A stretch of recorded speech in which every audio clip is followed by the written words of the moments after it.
Guys, I am doctor Sonam Yadav. I am a gynaec practitioner. आज का हमारा सेशन है एक्टोपिक प्रेगनेंसी पर। तो आइए हम जानते हैं आज एक्टोपिक प्रेगनेंसी क्या है, इसे कब डायग्नोस करना चाहिए और इसका ट्रीटमेंट सर्जिकली या मेडिसिनली कैसे पॉसिबल है। तो सबसे पहले हम बात करेंगे एक्टोपिक प्रेगनेंसी क्या है। प्रेगनेंसी अगर अपनी नॉर्मल सिचुएशन यानी कि यूट्रस में ना हो करके उसके बाहर फैलोपियन ट्यूब में, ओवरीज में या फिर कभी कभी एब्डोमेन में भी देखने को मिलती है, इसी को हम कहते हैं एक्टोपिक प्रेगनेंसी। एक्टोपिक प्रेगनेंसी एक लाइफ थ्रेटनिंग कंडीशन है। इसमें माँ की जान को खतरा रहता है, इसीलिए जल्दी से जल्दी ये ज़रूरी हो जाता है कि प्रेगनेंसी को डायग्नोस करें और उसे मैनेज करें।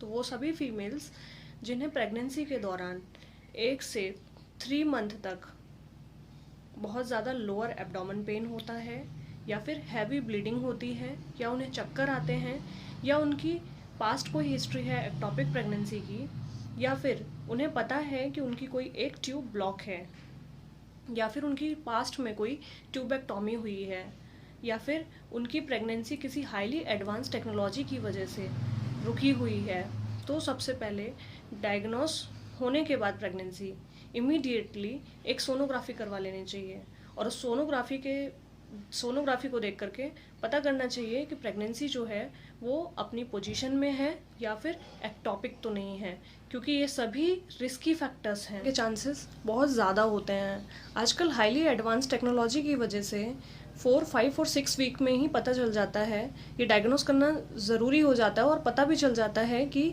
ये एक्टोपिक प्रेगनेंसी है या नॉर्मल प्रेगनेंसी है। अगर एक्टोपिक प्रेगनेंसी है तो उसका ट्रीटमेंट आगे उस हिसाब से किया जा सकता है।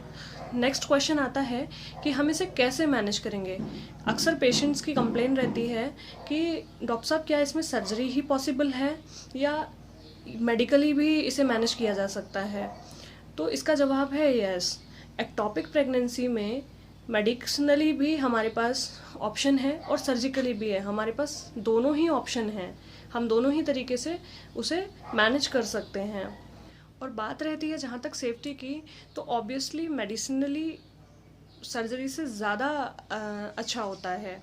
मेडिसिनली हम ट्रीट कर सकते हैं उस चीज़ को अगर कंडीशन इसमें अप्लाई होती है कि अगर कोई भी अंदर ऑर्गन जो है एब्डोमेन में वो रप्चर ना हुआ हो या फिर फैलोपियन ट्यूब रप्चर ना हुई हो, कोई अंदर ऐसी टिपिकल कंडीशन ना बनी हो जिससे वहाँ पर ब्लीडिंग बहुत ज़्यादा हो रही हो। इसमें ये डिसाइड करना रहता है कि ओपन सर्जरी करनी है या फिर लैप्रोस्कोपिक सर्जरी करनी है या फिर मेडिसिनली इसको ठीक करना है।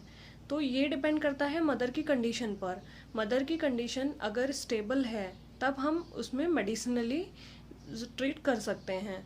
अगर अनस्टेबल है, शॉक में है या फिर उसे हैवी ब्लीडिंग हो गई है या उसका ब्लड प्रेशर लो है या एक्टोपिक प्रेगनेंसी इतना लेट डायग्नोस हुआ है कि अंदर वो रप्चर हो चुकी है, तो ऐसी कंडीशन में मेडिसिनल मैनेजमेंट पॉसिबल नहीं होता है, हमें इमीडिएटली सर्जिकल मैनेजमेंट में जाना पड़ता है।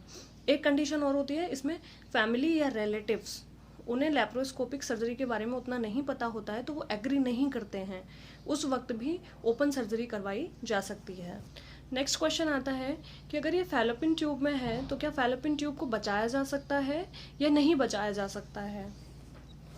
तो इसका आंसर है यस, बचाया जा सकता है, केवल वहीं पर जहाँ पर फैलोपियन ट्यूब पूरी तरीके से डैमेज हो गई हो या फिर हैवी ब्लीडिंग हो गई हो, वो रप्चर हो गई हो, तभी ट्यूब को निकाल करके या ब्लीडिंग को कंट्रोल में किया जा सकता है। इसी कंडीशन में ट्यूबेक्टॉमी करनी पड़ती है। Thank you. ये वीडियो अच्छी लगी हो तो पूरी वीडियो देखने के बाद लाइक करें, कमेंट करें और सब्सक्राइब करना ना भूलें और बेल आइकन ज़रूर प्रेस करें जिससे नेक्स्ट वीडियो का अपडेट आपको सबसे पहले मिल जाएगा। Thank you.